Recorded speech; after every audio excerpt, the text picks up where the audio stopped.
Friends, today we shall discuss about the meaning, introduction, and the nature of political science. For the BA first semester, as per the syllabus of Karnataka State Akkamadevi Women's University, political science first semester syllabus is political theory, in which today we shall discuss about introduction and nature of political science.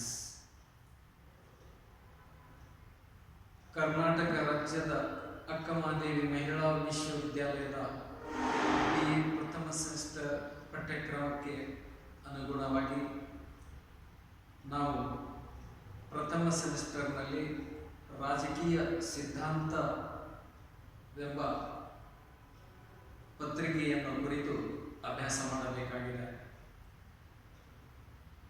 ಈ ಪತ್ರಿಕೆಯಲ್ಲಿ ಪ್ರಥಮ ಅಧ್ಯಾಯದಲ್ಲಿ ರಾಜ್ಯಶಾಸ್ತ್ರದ ಪೀಠಿಕೆ ಮತ್ತು ಸ್ವರೂಪ ಹಾಗೂ ಅರ್ಥವನ್ನು ಕುರಿತು ನಾವು ಇಂದು ಅಭ್ಯಾಸ ಮಾಡೋಣ. Political science is a social science. Man by nature is a social animal. ಮಾನವನು ನಿಸರ್ಗದತ್ತವಾಗಿ ಸಾಮಾಜಿಕ ಜೀವಿಯಾಗಿದ್ದಾನೆ. Man naturally attract towards other human beings. He want to live in a society along with other human beings.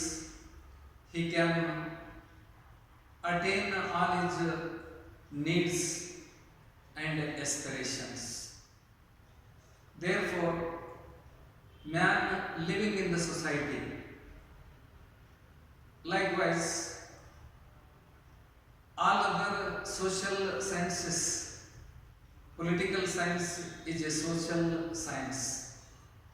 It deals with the political activities of human beings.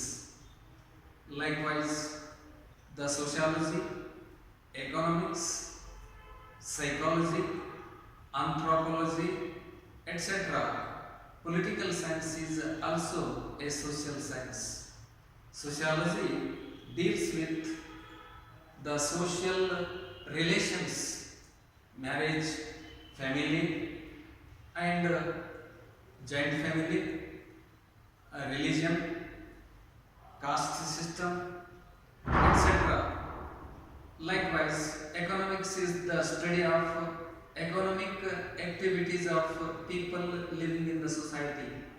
Psychology is also another social science which deals with the human behavior in a social system. Likewise, political science is a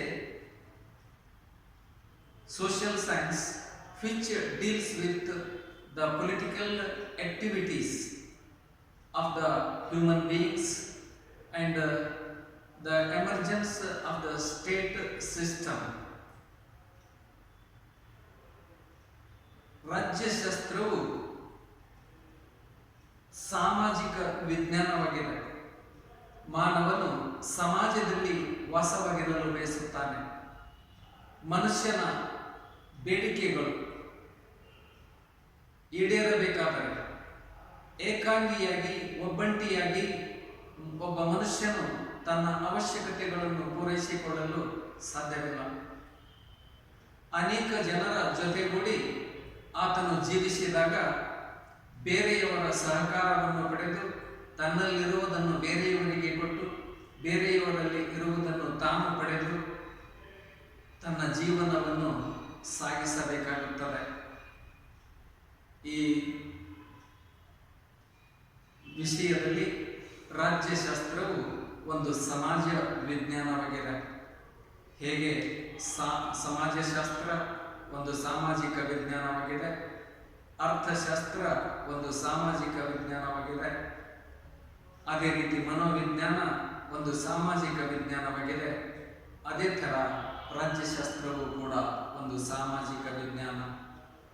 ಸಮಾಜಶಾಸ್ತ್ರವು ಕುಟುಂಬ ಪದ್ಧತಿ ಅಂದರೇನು, ಅವಿಭಕ್ತ ಕುಟುಂಬ ಅಂದರೇನು, ಸಾಮಾಜಿಕ ಸಂಬಂಧಗಳು ಎಂದರೇನು, ಧರ್ಮ ಮತ್ತು ಸಂಸ್ಕೃತಿ ಎಂದರೇನು ಎಂಬುದನ್ನು ಕುರಿತು ಸಮಾಜಶಾಸ್ತ್ರ ಅಭ್ಯಾಸ ಮಾಡುತ್ತದೆ. ಮನುಷ್ಯನ ಬೇಡಿಕೆಗಳೇನು, ಮನುಷ್ಯನ ಆರ್ಥಿಕ ಚಟುವಟಿಕೆಗಳೇನು, ಹಣ ಅಂದರೇನು, ಇಂತಹ ಎಲ್ಲ ವಿಷಯಗಳನ್ನು ತಿಳಿದುಕೊಳ್ಳುವುದು ಅರ್ಥಶಾಸ್ತ್ರದ ಅಭ್ಯಾಸವಾಗಿದೆ. ಅದೇ ರೀತಿ ಮನುಷ್ಯನ ಬಿಹೇವಿಯರ್, ಮನುಷ್ಯನ ನಡಾವಳಿ, ಮನುಷ್ಯನ ಮಾನಸಿಕ ಸನ್ನಿವೇಶ ಸ್ಥಿತಿಗತಿಗಳನ್ನು ಕುರಿತು ಮನೋವಿಜ್ಞಾನ ಎಂಬ ವಿಷಯ ಅಭ್ಯಾಸ ಮಾಡುತ್ತಾರೆ. ಅದೇ ಥರ ರಾಜ್ಯಶಾಸ್ತ್ರವು ಕೂಡ ಒಂದು ಸಾಮಾಜಿಕ ವಿಜ್ಞಾನವಾಗಿದೆ. ಮನುಷ್ಯನ ರಾಜಕೀಯ ಚಟುವಟಿಕೆಗಳನ್ನು, ರಾಜ್ಯ ವ್ಯವಸ್ಥೆಯನ್ನು, ಸರ್ಕಾರದ ಪದ್ಧತಿಯನ್ನು ಕುರಿತು ಅಭ್ಯಾಸ ಮಾಡತಕ್ಕಂತಹ ಈ ಶಾಸ್ತ್ರಕ್ಕೆ ನಾವು ರಾಜ್ಯಶಾಸ್ತ್ರ ಎಂದು ಕರೆಯುತ್ತೇವೆ. ಹೀಗೆ ಸಾಮಾಜಿಕವಾಗಿ ಮನುಷ್ಯನು ಸಮಾಜವನ್ನು ಕಟ್ಟಿಕೊಂಡಿರುತ್ತಾನೆ. ಯಾವಾಗ ಅನೇಕ ಜನರು ಸೇರಿ ಒಂದು ಕಡೆ ಸಮಾಜವನ್ನು ನಿರ್ಮಾಣ ಮಾಡಿಕೊಂಡು ಒಂದು ಸಮಾಜದಲ್ಲಿ ವಾಸವಾಗಿರುತ್ತಾರೋ ಅಲ್ಲಿ ಅನೇಕ ಪ್ರಕಾರದ ಒಂದು ಜನರು ಒಂದು ಕಡೆ ಸೇರುತ್ತಾರೆ. ಎಲ್ಲ ಜನರು ನ್ಯಾಯ, ಕಾನೂನು ಮತ್ತು ಸತ್ಯಸಂಧರಾಗಿ ನಡೆದುಕೊಂಡರೆ ರಾಜ್ಯದ ಅವಶ್ಯಕತೆ ಇರುತ್ತಿರಲಿಲ್ಲ.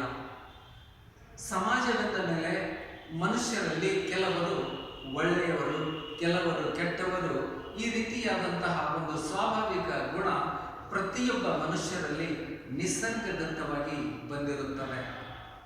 ದೈವಿದತ್ತವಾಗಿ ಎಲ್ಲ ಮನುಷ್ಯರು ಕೂಡ ಒಳ್ಳೆಯವರೇ ಆಗಿದ್ದರೆ ರಾಜ್ಯದ ಅವಶ್ಯಕತೆ ಇರಲಿಲ್ಲ. ಎಲ್ಲ ಮನುಷ್ಯರು ಕೆಟ್ಟವರೇ ಆಗಿದ್ದರೆ ಈ ಸಮಾಜ ಎಂದೋ ನಾಶವಾಗಿ ಹೋಗುತ್ತಿತ್ತು. ಅದಕ್ಕಾಗಿ ರಾಜ್ಯ ಅಥವಾ ಸಮಾಜ ಎಂದ ಮೇಲೆ ಅಲ್ಲಿ ಕೆಲವರು ಒಳ್ಳೆಯವರು, ಕೆಲವರು ಕೆಟ್ಟವರು, ಈ ರೀತಿಯಾಗಿ ಇರ್ತಕ್ಕಂತಹ ಜನ ವಾಸವಾಗಿರ್ತಕ್ಕಂತಹ ಒಂದು ವ್ಯವಸ್ಥೆಯನ್ನ ಒಂದು ಸಮಾಜ ಎಂದು ಕರೆಯುತ್ತೇವೆ. ಈ ಸಮಾಜದಲ್ಲಿ ಅನೇಕ ಪ್ರಕಾರದ ವಿವಿಧ ಒಂದು ಮನೋಭಾವನೆಯನ್ನು ಹೊಂದಿರತಕ್ಕಂತಹ ಜನರು ವಾಸವಾಗಿದ್ದಾರೆ. ಹೀಗೆ ಇವರೆಲ್ಲರಿಗೋಸ್ಕರ ಸಮಾಜದಲ್ಲಿ ವಾಸವಾಗಿರುವ ಜನರಿಗೆ ಒಂದು ಕಾನೂನು, ಶಾಂತಿ, ಸುವ್ಯವಸ್ಥೆ, ನ್ಯಾಯ ಇವುಗಳನ್ನು ಪರಿಪಾಲನೆ ಮಾಡುವ ಉದ್ದೇಶದಿಂದ ರಾಜ್ಯಶಾಸ್ತ್ರ ಅಥವಾ ರಾಜ್ಯ ವ್ಯವಸ್ಥೆ ಎಂಬ ಒಂದು ಅಭ್ಯಾಸ ಹುಟ್ಟಿಕೊಂಡಿದೆ.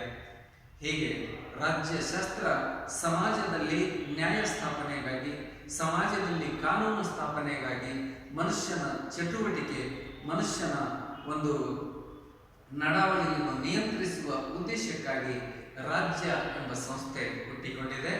ಈ ರಾಜ್ಯದ ಕುರಿತು ಅಭ್ಯಾಸ ಮಾಡುವ ಅಥವಾ ಮನುಷ್ಯನ ರಾಜಕೀಯ ಚಟುವಟಿಕೆಗಳನ್ನು ಕುರಿತು ಅಭ್ಯಾಸ ಮಾಡುವ ಒಂದು ಶಾಸ್ತ್ರವನ್ನು ರಾಜ್ಯಶಾಸ್ತ್ರ ಎಂದು ಕರೆಯುತ್ತೇವೆ.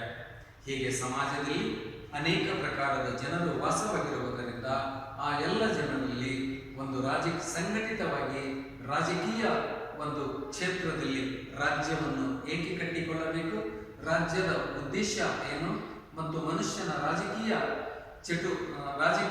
ಒಂದು ಚಟುವಟಿಕೆಗಳು ಪರಸ್ಪರವಾಗಿ ಮನುಷ್ಯ ಹೇಗೆ ರಾಜ್ಯದಲ್ಲಿ ಜೀವನ ಸಾಗಿಸಬೇಕು, ಕಾನೂನು ಅಂದರೆ ಏನು, ಸರ್ಕಾರ ಎಂದರೆ ಏನು ಎಂಬ ವಿಷಯವನ್ನು ಕುರಿತು ಅಭ್ಯಾಸ ಮಾಡತಕ್ಕಂತಹ ಶಾಸ್ತ್ರವನ್ನು ರಾಜ್ಯಶಾಸ್ತ್ರ ಎಂದು ಕರೆಯುತ್ತೇವೆ. ಅದೇ ರೀತಿ ರಾಜ್ಯಶಾಸ್ತ್ರ ಒಂದು ಸಾಮಾಜಿಕ ವಿಜ್ಞಾನ. ಮೊದಲನೆಯದಾಗಿ ರಾಜ್ಯಶಾಸ್ತ್ರ ಒಂದು ಸಾಮಾಜಿಕ ವಿಜ್ಞಾನ. Political science, a social science. This social science, like other sciences, like economics, sociology, political science is also a social science. And secondly, the origin and development of the word politics. ರಾಜಕೀಯ ಎಂಬ ಪದ ಪ್ರಪಂಚದಲ್ಲಿ ಹೇಗೆ ಹುಟ್ಟಿಕೊಂಡಿತು ಮತ್ತು ಬೆಳವಣಿಗೆಯನ್ನು ಹೊಂದಿತು.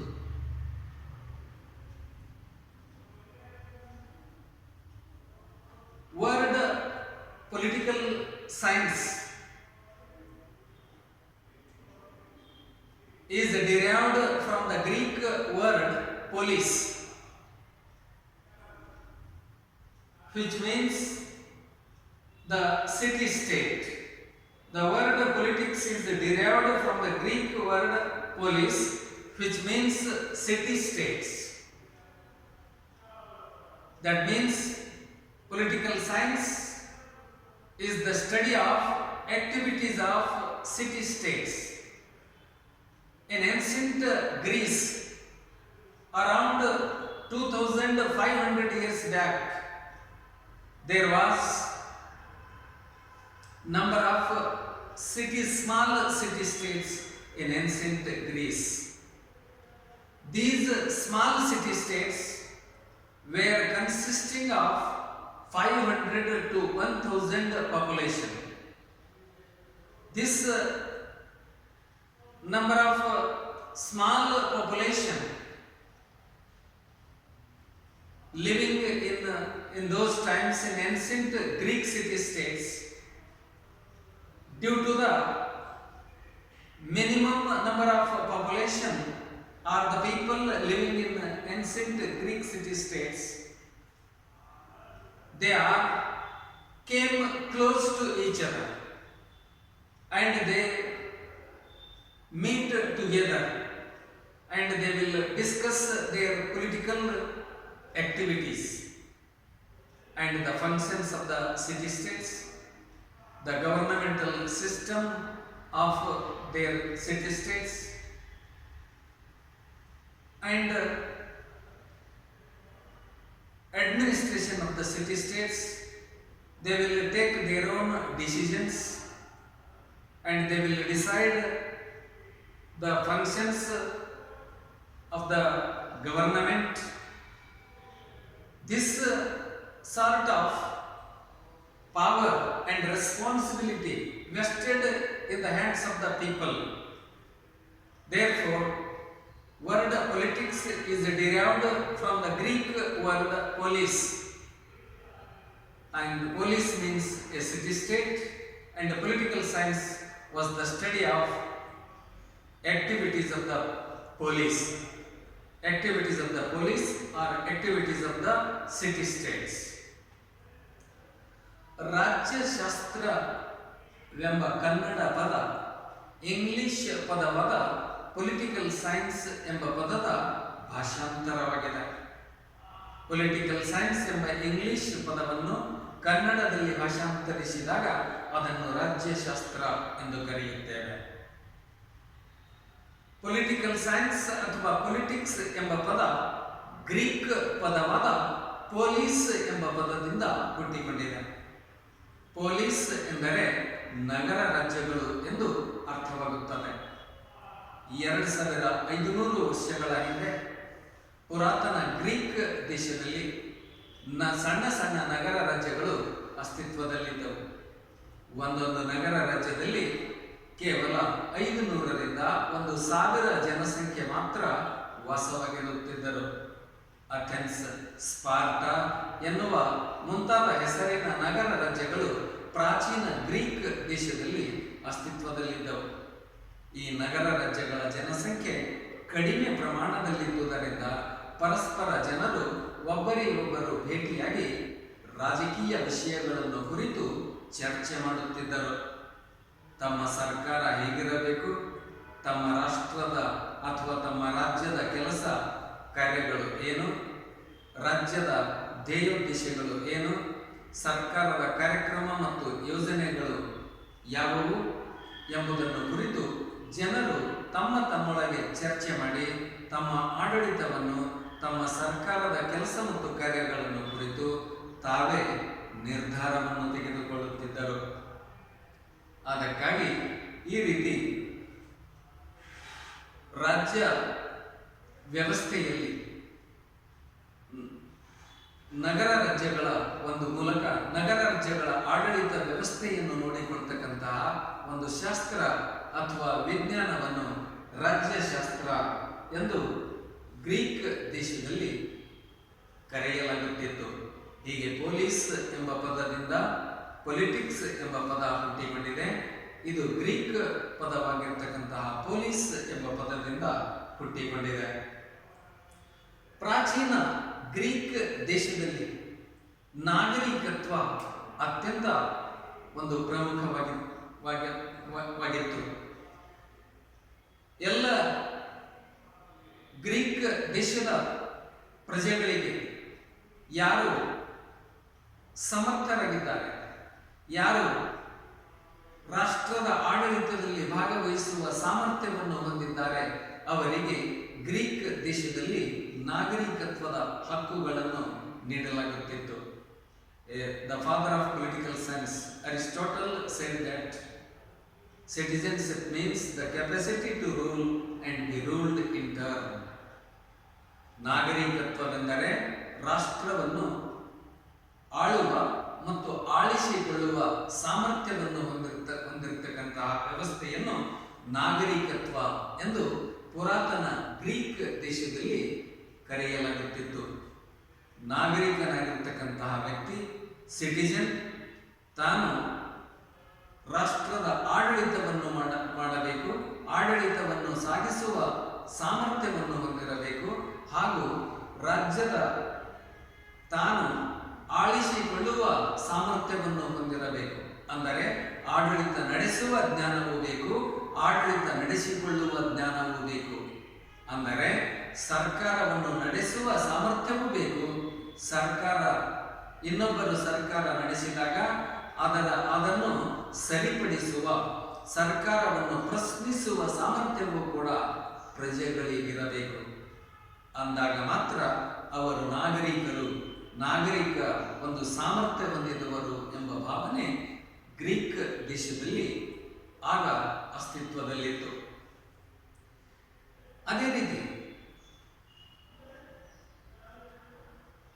The cultured and civilised people in ancient Greek city-states were having the knowledge of politics.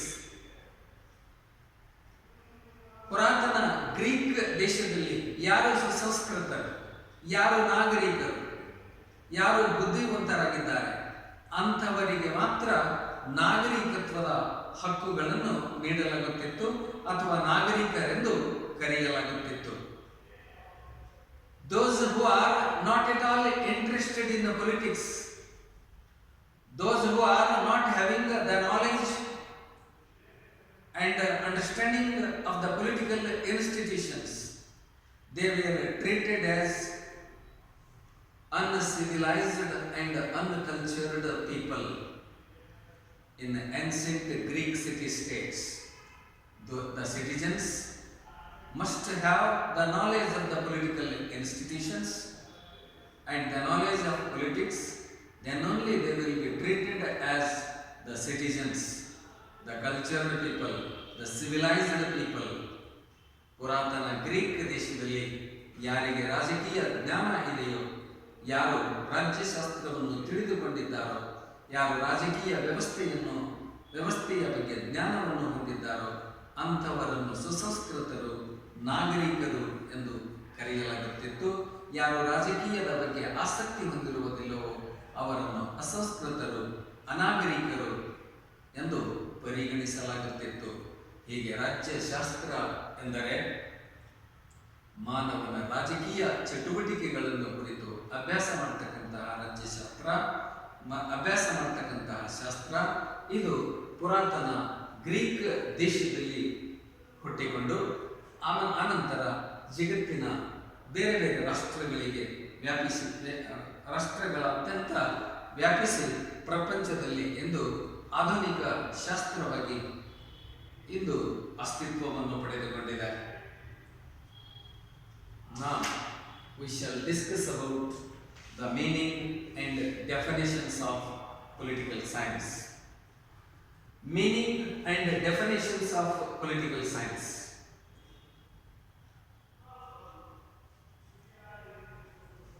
What actually the political science means?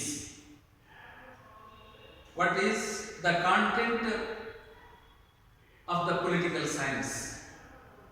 According to several political thinkers, several political scientists, the meaning of the political science is defined by various political scientists, such as number 1, according to H.J. James.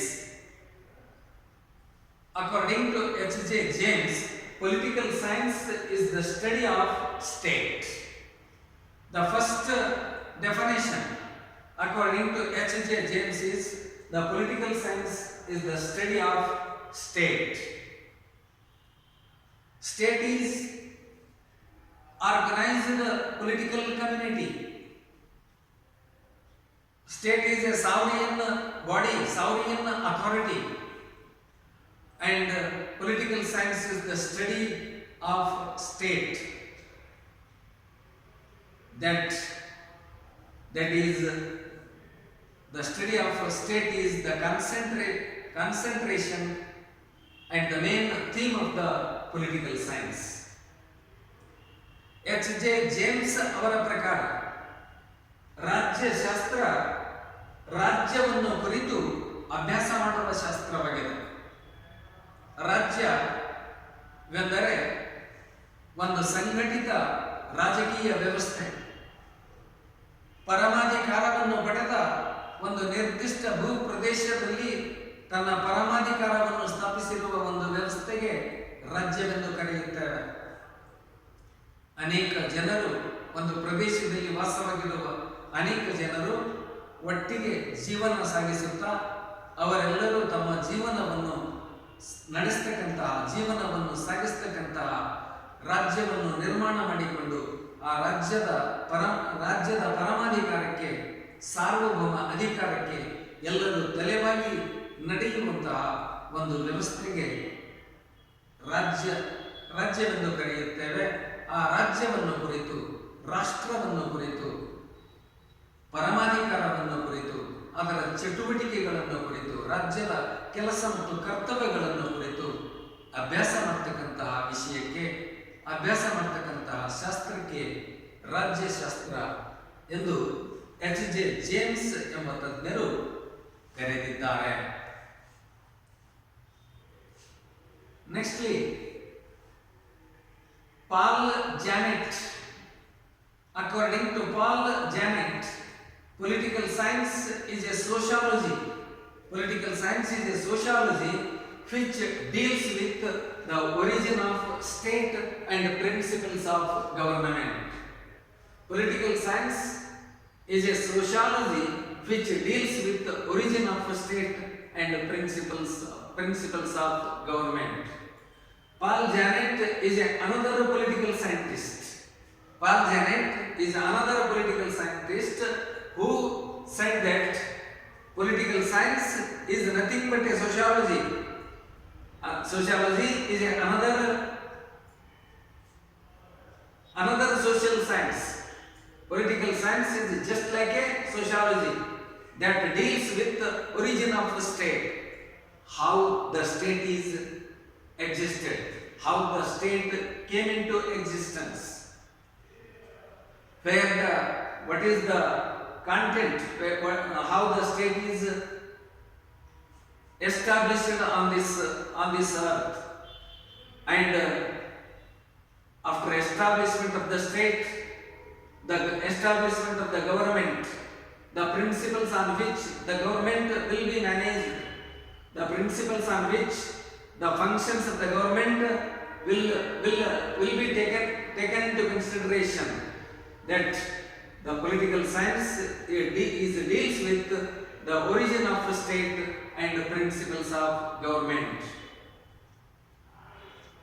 Pal Janet ಎಂಬ ಇನ್ನೊಬ್ಬ ತಜ್ಞರ ಅಭಿಪ್ರಾಯದಂತೆ ರಾಜ್ಯದ ಹುಟ್ಟು ಮತ್ತು ಸರ್ಕಾರದ ತತ್ವಗಳನ್ನು ಕುರಿತು ಅಭ್ಯಾಸ ಮಾಡುವ ಸಮಾಜಶಾಸ್ತ್ರವೇ ರಾಜ್ಯಶಾಸ್ತ್ರವಾಗಿದೆ. ಪೊಲಿಟಿಕಲ್ ಸೈನ್ಸ್, ರಾಜ್ಯಶಾಸ್ತ್ರ ಎಂಬುದು ಒಂದು ಸಮಾಜಶಾಸ್ತ್ರ. ಹೇಗೆ ಸಮಾಜಶಾಸ್ತ್ರ ಒಂದು ಸಾಮಾಜಿಕ ವಿಜ್ಞಾನವಾಗಿದೆ, ಅದೇ ತರವಾಗಿ ರಾಜ್ಯಶಾಸ್ತ್ರವು ಕೂಡ ಒಂದು ಸಮಾಜಶಾಸ್ತ್ರವಾಗಿದೆ. ಅದು ಆ ಸಮಾಜಶಾಸ್ತ್ರ ಏನನ್ನು ಕುರಿತು ಅಭ್ಯಾಸ ಮಾಡುತ್ತದೆ ಎಂದರೆ ಪ್ರಪಂಚದಲ್ಲಿ ರಾಜ್ಯ ಹೇಗೆ ಹುಟ್ಟಿಕೊಂಡಿತು, ರಾಷ್ಟ್ರವು ಹೇಗೆ ಅಸ್ತಿತ್ವಕ್ಕೆ ಬಂದಿತು, ಆ ರಾಷ್ಟ್ರದಲ್ಲಿ ಸರ್ಕಾರ ಹೇಗೆ ಸ್ಥಾಪನೆಯಾಯಿತು, ಸರ್ಕಾರದ ತತ್ವಗಳು ಏನು, ಸರ್ಕಾರದ ಕೆಲಸ ಕಾರ್ಯಗಳು ಏನು, ರಾಜ್ಯದಲ್ಲಿ ಸರ್ಕಾರ ಸ್ಥಾಪನೆಯಾದ ಮೇಲೆ ಸರ್ಕಾರವು ರಾಷ್ಟ್ರದ ಆಡಳಿತವನ್ನು ಹೇಗೆ ಮುನ್ನಡೆಸಿಕೊಂಡು ಹೋಗಬೇಕು ಎಂಬ ವಿಚಾರವಾಗಿ ರಾಜ್ಯದ ಹುಟ್ಟು ಮತ್ತು ಸರ್ಕಾರದ ತತ್ವಗಳನ್ನು ಕುರಿತು ಅಭ್ಯಾಸ ಮಾಡತಕ್ಕಂತಹ ಒಂದು ಸಮಾಜಶಾಸ್ತ್ರವನ್ನು ರಾಜ್ಯಶಾಸ್ತ್ರ ಎಂದು ಪಾಲ್ ಜಾನೆಟ್ ಎಂಬ ತಜ್ಞರು ಕರೆದಿದ್ದಾರೆ. ಅದೇ ರೀತಿ next definition regarding the meaning of the political science. Next definition relating to the meaning of political science is Max Weber defines political science is a physical and ethical science. Political science is a physical and ethical science which deals with the activities of people who are obedient to law and justice. Max Weber was another sociologist who also defined a political science. Max Weber was a sociologist and also a political scientist who defines a political science. It is a physical and ethical science. Political science is a physical and ethical science that deals with the activities of the people who are obedient to law and justice. We are living in a human society. We are living in a civil society because we established a state, a politics with the intention of maintaining law and justice in the society. People living in the society, when there arises some of the people violate law, violate justice, they will create trouble to other people in the society. Therefore, political science is the study of ethical and physical science that the people who are obedient to law and justice, their activities of the people is known as the political science according to Max Weber. Max Weber ಎಂಬ ಇನ್ನೊಬ್ಬ ತಜ್ಞರು. Max weber ಒಬ್ಬ ಸಮಾಜಶಾಸ್ತ್ರಜ್ಞ, ಅದೇ ರೀತಿ ರಾಜಕೀಯ ಪಂಡಿತರು ಕೂಡ ಹೌದು. ಮ್ಯಾಕ್ಸ್ ವೆಬರ್ ಸಮಾಜಶಾಸ್ತ್ರಜ್ಞರು ಹೌದು, ರಾಜಕೀಯ ಪಂಡಿತರು ಹೌದು. ಅವರ ದೃಷ್ಟಿಕೋನದಲ್ಲಿ ರಾಜ್ಯಶಾಸ್ತ್ರ ಎಂದರೆ ಕಾನೂನು ಮತ್ತು ನ್ಯಾಯಕ್ಕೆ ತಲೆಬಾಗಿ ನಡೆಯುವ ವ್ಯಕ್ತಿಗಳ ಚಟುವಟಿಕೆಗಳನ್ನು ಕುರಿತು ಅಭ್ಯಾಸ ಮಾಡುವ ಭೌತಿಕ ಮತ್ತು ನೀತಿಶಾಸ್ತ್ರವೇ ರಾಜ್ಯಶಾಸ್ತ್ರವಾಗಿದೆ. Political science is a physical and moral science. ರಾಜ್ಯಶಾಸ್ತ್ರ ಒಂದು ಭೌತಿಕ ಶಾಸ್ತ್ರ ಮತ್ತು ನೀತಿಶಾಸ್ತ್ರ. ಈ ನೀತಿಶಾಸ್ತ್ರ, ರಾಜ್ಯಶಾಸ್ತ್ರವೆಂಬ ಭೌತಿಕ ಮತ್ತು ನೀತಿಶಾಸ್ತ್ರ ಏನನ್ನು ಕುರಿತು ಅಭ್ಯಾಸ ಮಾಡುತ್ತದೆ ಅಂದರೆ, ಯಾವ ಮನುಷ್ಯರು ಕಾನೂನಿಗೆ ತಲೆಬಾಗಿ ನಡೆಯುತ್ತಾರೆ, ನ್ಯಾಯಕ್ಕೆ ಬೆಲೆ ಕೊಟ್ಟು ನಡೆಯುತ್ತಾರೆ, ಎಲ್ಲ ಮನುಷ್ಯರು ಕಾನೂನು ಮತ್ತು ನ್ಯಾಯಕ್ಕೆ ತಲೆಬಾಗಿ ನಡೆದರೆ ಮಾತ್ರ ಆವಾಗ ಸಮಾಜದಲ್ಲಿ ಶಾಂತಿ, ನೆಮ್ಮದಿಯನ್ನು ಸ್ಥಾಪಿಸಲು ಸಾಧ್ಯವಾಗುತ್ತದೆ. ಹೀಗೆ ಮನುಷ್ಯ ಸಮಾಜವನ್ನು ಕಟ್ಟಿಕೊಂಡಾಗ ಸಮಾಜದಲ್ಲಿ ಕೆಲವರು ಒಳ್ಳೆಯವರು, ಕೆಲವರು ಕೆಟ್ಟವರು ಇರುವುದರಿಂದ ಸಮಾಜದಲ್ಲಿ ಒಳ್ಳೆಯವರು ಶಾಂತಿಯಿಂದ ನೆಲೆಸುವುದಕ್ಕೆ ಕೆಟ್ಟವರು ತೊಂದರೆಯನ್ನು ಕೊಡುತ್ತಾರೆ. ಅದಕ್ಕಾಗಿ ಕೆಟ್ಟವರಿಗೆ ಶಿಕ್ಷೆ ಕೊಟ್ಟು ಒಳ್ಳೆಯವರಿಗೆ ರಕ್ಷಣೆಯನ್ನು ಕೊಡುವ ಉದ್ದೇಶಕ್ಕಾಗಿ ರಾಜ್ಯ ಎಂಬ ಸಂಸ್ಥೆ ಹುಟ್ಟಿಕೊಂಡಿತು. ರಾಷ್ಟ್ರ ಏಕೆ ಹುಟ್ಟಿಕೊಂಡಿತು ಎಂದರೆ ಸಮಾಜದಲ್ಲಿ ಮನುಷ್ಯರಲ್ಲಿ ಕೆಲವರು ಒಳ್ಳೆಯವರು, ಕೆಲವರು ಕೆಟ್ಟವರು ವಾಸವಾಗಿದ್ದರಿಂದ ಕೆಟ್ಟವರಿಂದ ಒಳ್ಳೆಯವರಿಗೆ ಒಂದು ತೊಂದರೆ ಉಂಟಾಗುವ ಕಾರಣಕ್ಕಾಗಿ ಒಳ್ಳೆಯವರಿಗೆ, ಯಾರು ಒಳ್ಳೆಯವರಾಗಿದ್ದಾರೆ, ಯಾರು ಕಾನೂನಿಗೆ ತಲೆಬಾಗಿ ನಡೆಯುತ್ತಾರೆ, ಯಾರು ನ್ಯಾಯಕ್ಕೆ ತಲೆಬಾಗಿ ನಡೆಯುತ್ತಾರೆ, ಅಂತಹ ಒಂದು ನ್ಯಾಯಕ್ಕೆ ತಲೆಬಾಗಿ ನಡೆಯುವ, ಕಾನೂನಿಗೆ ಮನ್ನಣೆ ಗೌರವ ಕೊಟ್ಟು ನಡೆಯುವ ವ್ಯಕ್ತಿಗಳ ಚಟುವಟಿಕೆಗಳನ್ನು ಕುರಿತು ಅಭ್ಯಾಸ ಮಾಡತಕ್ಕಂತಹ ಒಂದು ನೀತಿಶಾಸ್ತ್ರ, ನ್ಯಾಯಶಾಸ್ತ್ರ, ತತ್ವಶಾಸ್ತ್ರ, ಒಂದು ಭೌತಿಕ ಶಾಸ್ತ್ರವನ್ನ ರಾಜ್ಯಶಾಸ್ತ್ರ ಎಂದು ಮ್ಯಾಕ್ಸ್ ವೆಬರ್ ಎಂಬ ಒಬ್ಬ ಪಂಡಿತರು ರಾಜ್ಯಶಾಸ್ತ್ರವನ್ನು ಕುರಿತು ವ್ಯಾಖ್ಯಾನ ಮಾಡಿದ್ದಾರೆ. ರಾಜ್ಯಶಾಸ್ತ್ರದ ಅರ್ಥವನ್ನು ಕುರಿತು ವಿಶ್ಲೇಷಿಸಿದ್ದಾರೆ. ಹೀಗೆ ರಾಜ್ಯಶಾಸ್ತ್ರದ ಅರ್ಥವನ್ನ ಈ ತಜ್ಞರ ಒಂದು ದೃಷ್ಟಿಕೋನದಿಂದ, ತಜ್ಞರ ಒಂದು ಅಭಿಪ್ರಾಯವನ್ನ ವಿಶ್ಲೇಷಿಸುವ ಮೂಲಕ, ವ್ಯಾಖ್ಯಾನವನ್ನ ವಿವರಿಸುವ ಮೂಲಕ ರಾಜ್ಯಶಾಸ್ತ್ರದ ಒಂದು ಅರ್ಥ ಮತ್ತು ವ್ಯಾಖ್ಯೆಗಳನ್ನು ಕುರಿತು ನಾವು ಚರ್ಚಿಸಿದ್ದೇವೆ. ಈಗ ನಮ್ಮ ಮುಂದಿನ ಒಂದು ಅಧ್ಯಯನ ಮೂರನೆಯದಾಗಿ ಸ್ಕೋಪ್ ಆಫ್ ಪೊಲಿಟಿಕಲ್ ಸೈನ್ಸ್, ರಾಜ್ಯಶಾಸ್ತ್ರದ ವಿಷಯ ವ್ಯಾಪ್ತಿ. ಯಾವುದೇ ಒಂದು ವಿಷಯ ಅಥವಾ ಯಾವುದೇ ಒಂದು ಶಾಸ್ತ್ರದ ವಿಷಯ ವ್ಯಾಪ್ತಿ ಎಂದರೆ ಆ ವಿಷಯದ ಒಂದು ಮೇರೆ, ಆ ವಿಷಯದ ಒಂದು ಬೌಂಡ್ರಿ, ಆ ವಿಷಯದ ಒಂದು ಪರಿವ್ಯಾಪ್ತಿಯಲ್ಲಿ ಏನನ್ನು ಕುರಿತು ನಾವು ಅಭ್ಯಾಸ ಮಾಡುತ್ತೇವೆ. The scope of political science is the boundary or the limit of political science. In that subject, which things are covered in the subject matter of political science. ರಾಜ್ಯಶಾಸ್ತ್ರದ ವಿಷಯ ವ್ಯಾಪ್ತಿ ಎಂದರೆ ರಾಜ್ಯಶಾಸ್ತ್ರದಲ್ಲಿ ನಾವು ಏನನ್ನು ಕುರಿತು, ಯಾವ ವಿಷಯಗಳನ್ನು ಕುರಿತು ಅಭ್ಯಾಸ ಮಾಡುತ್ತೇವೆ ಎಂಬುದನ್ನು ರಾಜ್ಯಶಾಸ್ತ್ರದ ವಿಷಯ ವ್ಯಾಪ್ತಿ ಎಂದು ಕರೆಯುತ್ತೇವೆ. ಮೊದಲನೆಯದಾಗಿ ಪೊಲಿಟಿಕಲ್ ಥಿಂಕರ್ಸ್, ಪೊಲಿಟಿಕಲ್ ಥಿಯರಿ. ಮೊದಲನೆಯದಾಗಿ ಪೊಲಿಟಿಕಲ್ ಥಿಯರಿ, ರಾಜಕೀಯ ಸಿದ್ಧಾಂತ.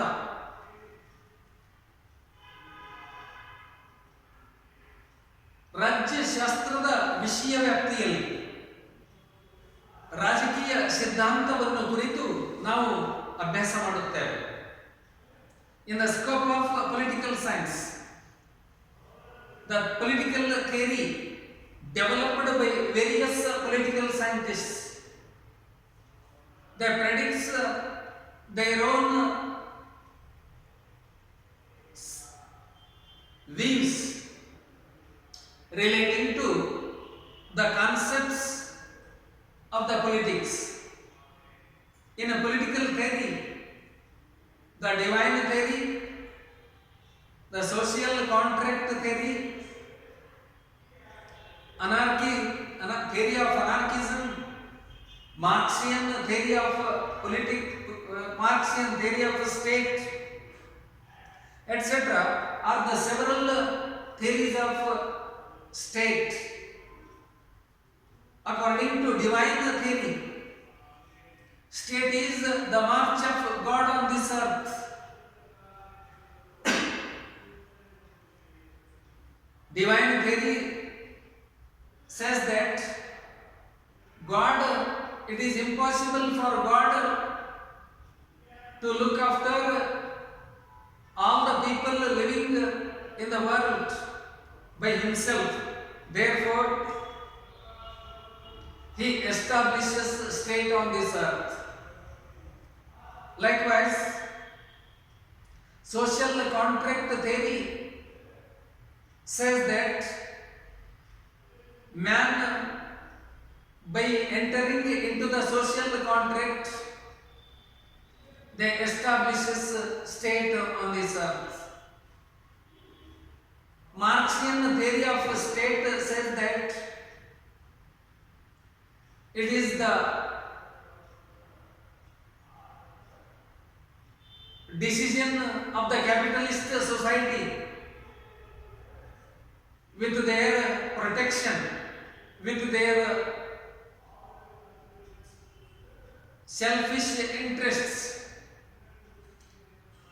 they established state on this earth.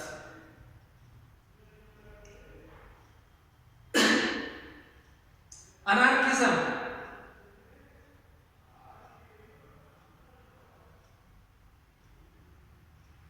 stateless society should be established on this earth, and state is a necessary evil on this earth, and state established by the evil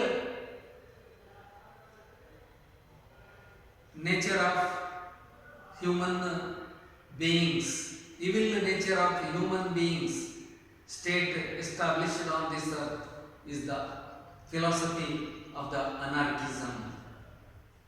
Anarchism said that state is established by the sinful nature of the man. Likewise, these are the various kinds of theories. These theories we study in the scope of political science. ರಾಜ್ಯ ಶಾಸ್ತ್ರದ ವಿಷಯ ವ್ಯಾಪ್ತಿಯಲ್ಲಿ ರಾಜಕೀಯ ಸಿದ್ಧಾಂತವನ್ನು ಕುರಿತು ನಾವು ಅಭ್ಯಾಸ ಮಾಡುತ್ತೇವೆ. ರಾಜಕೀಯ ಸಿದ್ಧಾಂತದಲ್ಲಿ ಅನೇಕ ರಾಜ್ಯ ನೀತಿಯ ಪಂಡಿತರು ಬೇರೆ ಬೇರೆ ಸಿದ್ಧಾಂತ, ಬೇರೆ ಬೇರೆ ವಿಚಾರಧಾರೆಗಳನ್ನು ಕುರಿತು ಅವರು ರಾಜ್ಯಶಾಸ್ತ್ರದ ವಿಷಯ ವ್ಯಾಪ್ತಿಯಲ್ಲಿ ಅವರು ತಮ್ಮ ವಿಶ್ಲೇಷಣೆಯನ್ನು ಮಾಡಿದ್ದಾರೆ. ಅವರಲ್ಲಿ ದೈವಿ ಸಿದ್ಧಾಂತ, ಸಾಮಾಜಿಕ ಒಪ್ಪಂದ ಸಿದ್ಧಾಂತ, ಅದೇ ರೀತಿ ಕಾರ್ಲ್ ಮಾರ್ಕ್ಸರ ಸಿದ್ಧಾಂತ, ಹೀಗೆ ಅರಾಜಕತಾವಾದದ ಸಿದ್ಧಾಂತ ಎಂಬ ಅನೇಕ ರೀತಿಯ ಸಿದ್ಧಾಂತ ಮತ್ತು ತತ್ವಗಳನ್ನು ರಾಜ್ಯ ನೀತಿಯ ಪಂಡಿತರು ವಿಶ್ಲೇಷಿಸಿದ್ದಾರೆ. ಉದಾಹರಣೆಗೆ ದೈವಿ ಸಿದ್ಧಾಂತ. ರಾಜ್ಯಶಾಸ್ತ್ರದಲ್ಲಿ ದೈವಿ ಸಿದ್ಧಾಂತ ಎಂದರೆ ಈ ಭೂಮಿಯ ಮೇಲೆ ರಾಜ್ಯವನ್ನು ದೇವರು ನಿರ್ಮಾಣ ಮಾಡಿದ್ದಾನೆ ಎಂಬುದು ದೈವಿ ಸಿದ್ಧಾಂತದ ಅಭಿಪ್ರಾಯವಾಗಿದೆ. ಅಂದರೆ ಪ್ರಪಂಚದಲ್ಲಿರುವ ಎಲ್ಲ ಮನುಷ್ಯರನ್ನ, ಪ್ರಪಂಚದ ಎಲ್ಲ ಭಾಗಗಳಲ್ಲಿ ವಾಸವಾಗಿರುವ ಎಲ್ಲ ಮನುಷ್ಯರನ್ನು ಕಾಪಾಡಲಿಕ್ಕೆ ದೇವರಿಗೆ ಕಷ್ಟವಾಗುತ್ತದೆ. ಎಲ್ಲ ಕಡೆ ನೋಡ್ಕೊಳಕ ದೇವರಿಗೆ ಕಷ್ಟ ಆಗ್ತದ. ಅದಕ್ಕೋಸ್ಕರ ದೇವರು ಈ ಭೂಮಿಯ ಮೇಲೆ ಅಲ್ಲಲ್ಲಿ ರಾಜ್ಯವನ್ನು ಸ್ಥಾಪನೆ ಮಾಡಿದ್ದಾನೆ. ಆ ರಾಜ್ಯದಲ್ಲಿ ವಾಸವಾಗಿರ್ತಕ್ಕಂತಹ ರಾಜರುಗಳು ಅಥವಾ ಸರ್ಕಾರಗಳು ಆಯಾ ಪ್ರದೇಶದಲ್ಲಿ ಇರತಕ್ಕಂತಹ ಜನರನ್ನ ನೋಡಿಕೊಳ್ತಕ್ಕಂತಹ ಕೆಲಸವನ್ನ ದೇವರು ಹಚ್ಚಿದ್ದಾನೆ. ಅದಕ್ಕಾಗಿ ಈ ಭೂಮಿಯ ಮೇಲೆ ರಾಜ್ಯವನ್ನ, ರಾಷ್ಟ್ರವನ್ನ ದೇವರು ನಿರ್ಮಾಣ ಮಾಡಿದ್ದಾನೆ ಎಂಬುದು ದೈವಿ ಸಿದ್ಧಾಂತದ ವಿಚಾರ. ಅದೇ ರೀತಿ ಸಾಮಾಜಿಕ ಒಪ್ಪಂದದ ಸಿದ್ಧಾಂತದ ಪ್ರಕಾರ ಮನುಷ್ಯರೆಲ್ಲ ಒಂದು ಕಡೆ ಸೇರಿ ಪರಸ್ಪರ ಮಾತನಾಡಿಕೊಂಡು, ಪರಸ್ಪರ ಚರ್ಚೆ ಮಾಡಿಕೊಂಡು ರಾಜ್ಯವನ್ನು ಕಟ್ಟಿಕೊಂಡಿದ್ದಾರೆ ಎಂಬುದು ಈ ಸಾಮಾಜಿಕ ಒಪ್ಪಂದ ಸಿದ್ಧಾಂತದ ಒಂದು ಪ್ರತಿಪಾದನೆಯಾಗಿದೆ. ಅದೇ ರೀತಿ ಕಾರ್ಲ್ ಮಾರ್ಕ್ಸ್ ಎಂಬ ರಾಜ್ಯ ನೀತಿಯ ಪಂಡಿತ ತತ್ವಜ್ಞಾನಿಯ ದೃಷ್ಟಿಕೋನದಲ್ಲಿ ಶ್ರೀಮಂತರು ಮತ್ತು ಬಂಡವಾಳಶಾಹಿಗಳ ಒಂದು ಕುತಂತ್ರದಿಂದಾಗಿ ರಾಜ್ಯ ಹುಟ್ಟಿಕೊಂಡಿದೆ. ಇದು ಬಡವರ ಶೋಷಣೆಗಾಗಿ ಶ್ರೀಮಂತರು ಹೂಡಿದ ಒಂದು ತಂತ್ರದಿಂದಾಗಿ, ಕುತಂತ್ರದಿಂದಾಗಿ ಈ ಭೂಮಿಯ ಮೇಲೆ ರಾಜ್ಯ ಹುಟ್ಟಿಕೊಂಡಿದೆ ಎಂಬುದು ಕಾರ್ಲ್ ಮಾರ್ಕ್ಸರ ವಿಚಾರವಾಗಿದೆ. ಅದೇ ರೀತಿ ಅನಾರ್ಕಿಸಂ ಎಂಬ ಸಿದ್ಧಾಂತದ ಪ್ರಕಾರ ಅರಾಜಕತಾವಾದ ಸಿದ್ಧಾಂತ ಮೈಕೆಲ್ ಬಾಕುನಿನ್ ಮತ್ತು ಕ್ರೊಪೊಟ್ಕಿನ್ ಎಂಬ ತತ್ವಜ್ಞಾನಿಗಳು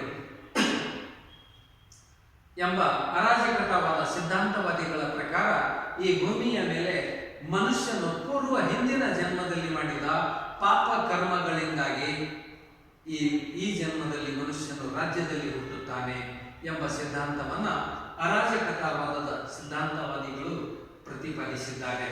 ಹೀಗೆ ರಾಜಕೀಯ ಸಿದ್ಧಾಂತದಲ್ಲಿ ಬೇರೆ ಬೇರೆ ತತ್ವಜ್ಞಾನಿಗಳ ವಿಚಾರಧಾರೆಗಳನ್ನು ಕುರಿತು ನಾವು ಅಭ್ಯಾಸ ಮಾಡುತ್ತೇವೆ. ಇದು ರಾಜ್ಯಶಾಸ್ತ್ರದ ವಿಷಯ ವ್ಯಕ್ತಿಯ ಒಂದು ಮೊದಲನೆಯ ಭಾಗ ಅಥವಾ ವಿಶ್ಲೇಷಣೆಯಾಗಿದೆ. Secondly, political thinkers is the second concept of the scope of political science.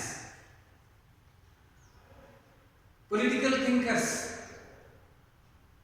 ರಾಜ್ಯ ನೀತಿಯ ವಿವೇಚಕರನ್ನು ಕುರಿತು ನಾವು ರಾಜ್ಯಶಾಸ್ತ್ರದ ವಿಷಯ ವ್ಯಾಪ್ತಿಯಲ್ಲಿ ಅಭ್ಯಾಸ ಮಾಡುತ್ತೇವೆ.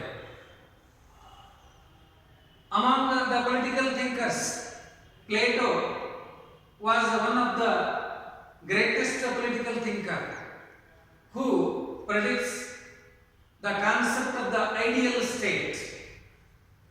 In his ideal state, Plato wanted to establish a moral state, a moral ideal state on this earth.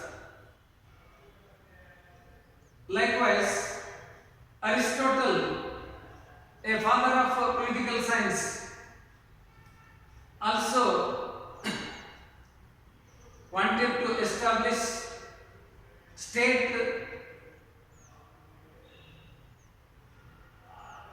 in which man by nature is a social animal and state came into existence for the sake of life. It continues for the sake of good life. This was the main theme of Aristotle in the origin of political philosophy or political ideas. Likewise, the different political thinkers, political scientists, like the social contract theory explained by Thomas Hobbes, John Locke, Jean-Jacques Rousseau. They said that state is established by the social contract. Man and these social contract philosophers, they also said their different views.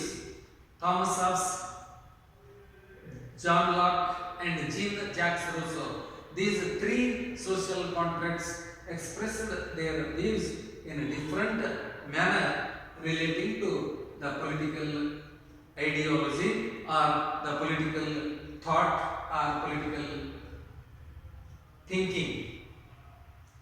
ರಾಜ್ಯ ನೀತಿಯ ವಿವೇಚಕರನ್ನು ಕುರಿತು ನಾವು ರಾಜ್ಯಶಾಸ್ತ್ರದ ವಿಷಯ ವ್ಯಾಪ್ತಿಯಲ್ಲಿ ಎರಡನೆಯದಾಗಿ ಅಭ್ಯಾಸ ಮಾಡುತ್ತೇವೆ.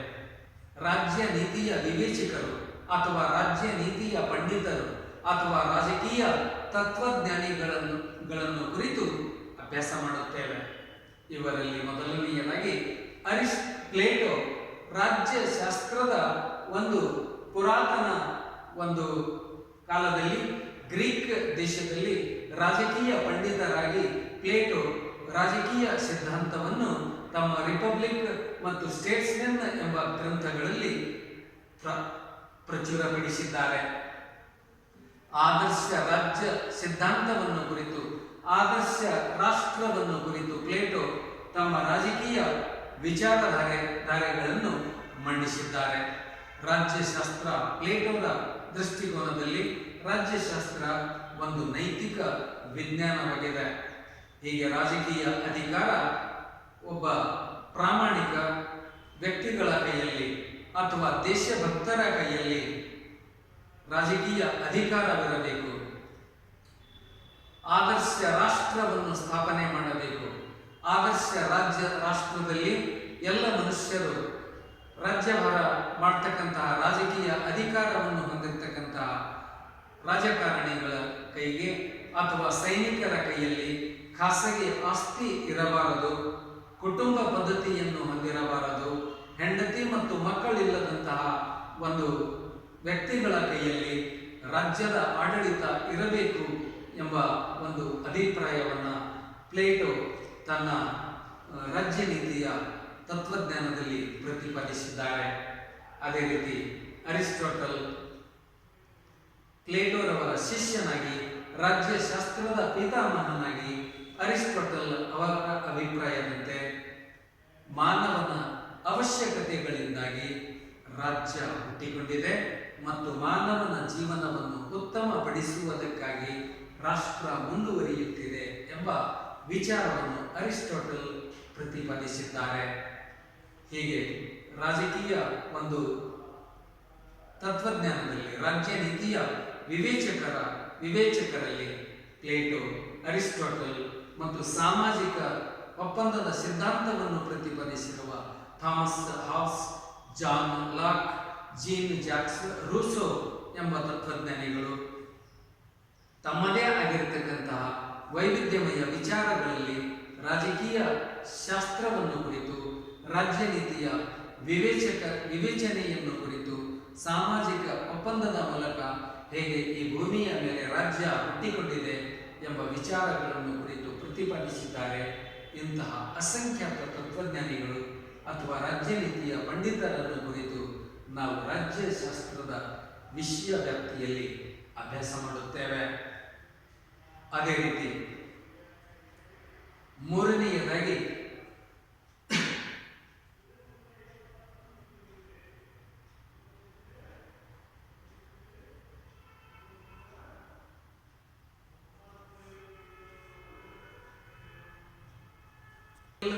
Organisation, ರಾಜ್ಯಶಾಸ್ತ್ರದ ವಿಷಯ ವ್ಯಾಪ್ತಿಯಲ್ಲಿ ಪೊಲಿಟಿಕಲ್ ಆರ್ಗನೈಸೇಷನ್, ಪಬ್ಲಿಕ್ ಅಡ್ಮಿನಿಸ್ಟ್ರೇಷನ್ ಮತ್ತು ಇನ್ನಿತರ ಅಂತಾರಾಷ್ಟ್ರೀಯ ಸಂಬಂಧಗಳು ಎಂಬ ವಿಷಯವನ್ನು ರಾಜ್ಯಶಾಸ್ತ್ರದ ಒಂದು ವಿಷಯ ವ್ಯಾಪ್ತಿಯಲ್ಲಿ ನಾವು ಚರ್ಚೆ ಮಾಡಬೇಕಾಗಿದೆ. ಹೀಗೆ ರಾಜ್ಯಶಾಸ್ತ್ರ ವಿಷಯ ವ್ಯಾಪ್ತಿಯ ಮುಂದಿನ ಭಾಗ ಹಾಗೂ ರಾಜ್ಯಶಾಸ್ತ್ರದ ಒಂದು ಪ್ರಾಮುಖ್ಯತೆ, ಮಹತ್ವವನ್ನು ಕುರಿತು ನಾವು ಮುಂದಿನ ತರಗತಿಯಲ್ಲಿ ಅಭ್ಯಾಸ ಮಾಡೋಣ. We shall discuss the remaining part of the scope of political science and the next topic, that is the importance of political science, in our next class. Thank you. One and all.